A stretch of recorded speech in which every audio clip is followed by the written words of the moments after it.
shadows, they have revealed themselves capable of uncommon corruption. Their allegiance is not to the Constitution and the rule of law, but to themselves. Personal animus and a voracious appetite for authority are what motivates their zeal. Anyone like Trump who might jeopardize their hold on power must be immobilized by any means and at any cost.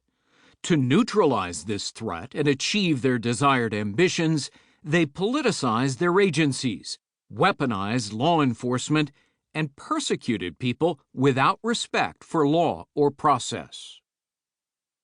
There is little doubt that top Obama administration officials at the FBI, CIA, Department of Justice, and other federal agencies abused their authority for political purposes.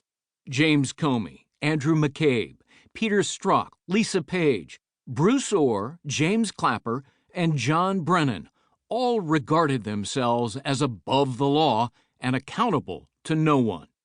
Supremely confident in their arrogance that they were smarter than the American people, who are empowered to choose a president, their actions would serve a higher moral purpose, or so they persuaded themselves. Audaciously, they sought to incriminate Trump for crimes he did not commit. Witch Hunt unravels the plot hatched by these enemies of truth, their insipid deceptions, and the extraordinary actions they took to cover up their malevolent acts. The mainstream media, riven with bias and easily exploited, enabled the hoax and became witting accessories to the witch hunt. Their disdain for Trump, both the man and his policies, influenced their adversarial reporting on a daily basis. Their methods failed them, as they covered every twist and turn in the search for wrongdoing instead of investigating ostensible wrongdoing.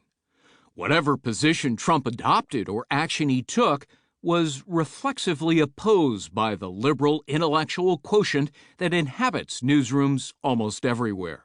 Trump was their nemesis. Even the few striving for fairness in their reporting frequently tweeted only the most partisan articles to their influential followers.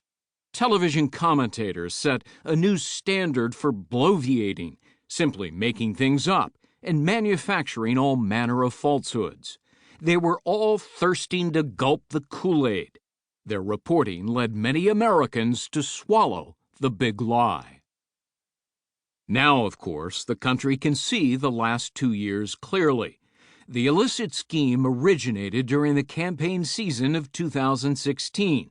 It was secretly financed by Hillary Clinton's campaign and Democrats, conceived by a foreign agent with a checkered past in espionage, and then brokered to solicitous collaborators at the FBI, the Justice Department, and elsewhere in government. The premise of the ruse was as outlandish as the actions of those who advanced it.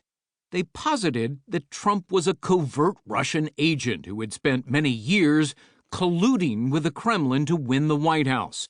This was contrary to all reason or common sense. It was utterly preposterous. As with most mendacious smears, it was bereft of any proof to support it. There was nothing in the way of probable cause or reasonable suspicion to indicate that Trump had coordinated or collaborated with Moscow. There was no hard evidence. Indeed, there was no soft evidence. The narrative, patiently constructed on MSNBC and CNN for months, Trump would get a good deal on building a Russian hotel. Trump hires Russians to hack the DNC. And then the Russians secretly control our foreign policy, doesn't even make sense. Trump did not conspire or, if you like, collude with Russia to influence the election. Others were colluding to frame him. The first seeds of the canard appear to have been planted by the CIA under the partisan stewardship of Director John Brennan, who loathed Trump. The idea slowly germinated as Clinton sprinkled her campaign speeches with tenebrous references to her opponent's patriotism, suggesting a veiled fealty to Russian President Vladimir Putin. It was rubbish, of course,